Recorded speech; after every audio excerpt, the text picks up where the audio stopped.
Hindi rin kasi talaga maiwasan ni Kuya Eric, mga kababayan, na maglaway po siya. Ayan, isang mapagpalang araw po sa ating lahat, mga kababayan. Ngayon po, nandito po kami sa tahanan po nila Kuya Eric upang ihatid po yung mga nagbigay po ng mga tulong para kay Kuya Eric. Ayan, napakabuti talaga ni Lord kasi talagang nagpapahatid po siya ng mga tulong.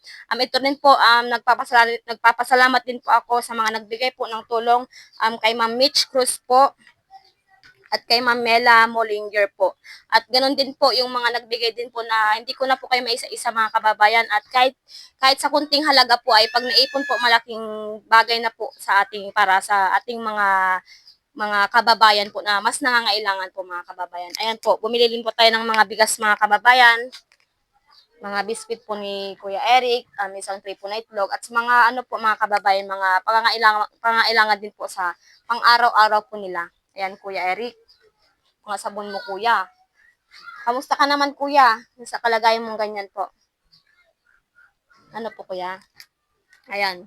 Nagpapasalamat po ako, mga kababayan, kasi sa ganitong ginagawa po natin, mga kababayan, may mga mabubuting puso rin po talaga na nagpapahatid po ng mga tulong, mga kababayan. Ayan, Kuya Eric, anong pong gusto mong sabihin, Kuya? Anong gusto mong sabihin, Kuya, sa mga nagbigay po at na ano po sa inyo, Kuya? Naging concern po sa inyo, Kuya, sa kalagayan niyo po.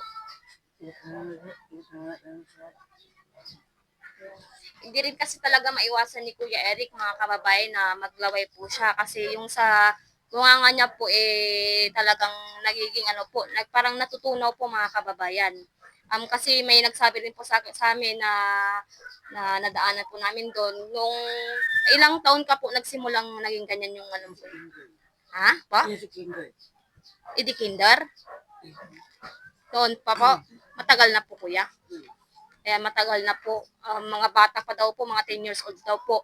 Simula po nung kinutkot niya daw po yung sa bunganga niya po, naging ganyan na po, pa natutunan na po yung ano niya. At saka yung paa niya po, ganyan po. Kasi diabetes daw siya, mga kababayan. Ayan. Asan si mama mo, Kuya? Ayan, kasi nasabi din sa akin dyan sa ano po, nakikilabaran daw po yung mama niya at wala daw po siyang kasama dito sa bahay po nila, mga kababayan. Ayan, Kuya.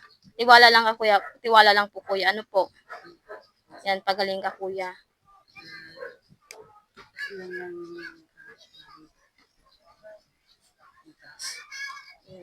Hindi ko kasi talaga maintindihan yung sinasabi ni Kuya Eric, mga kababayan. And sobrang nakakaawa rin po, mga kababayan, yung kalagayan po ni Kuya Eric.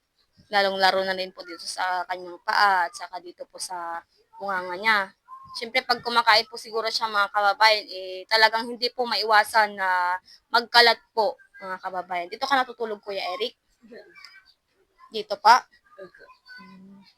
Ayun, Kuya, sana kahit sa kunting halaga at malikit na bagay po, Kuya Eric, makatulong po sa inyo, Kuya. Ano pa? Kuya. Ayan, saka may saging rin po si Kuya. Isipan ko rin kasi maano din po, malambot po to, mga kababayan. Ayan, muli nagpapasalamat po ako sa ating mga kababayan, ating mga mabubuting kababayan po. Ulitin ko po sila Ma'am Mitch, sila Ma'am Mela Melinger po. Ayan, at saka lahat-lahat po na nagbigay po ng tulong. Hindi ko na po kayo may isa-isa, mga kababayan. Kahit sa kunting halaga po, may ipon, pag naipon po, malaking tulong na po sa ating mga mas nangangailangan na kababayan. Muli, maraming salamat po. Si Lord na po ang bahalang magbalik po ng mga kabutihang ginagawa po natin sa ating mga kababayan. Ayan, maraming salamat po, mga kababayan, at God bless po.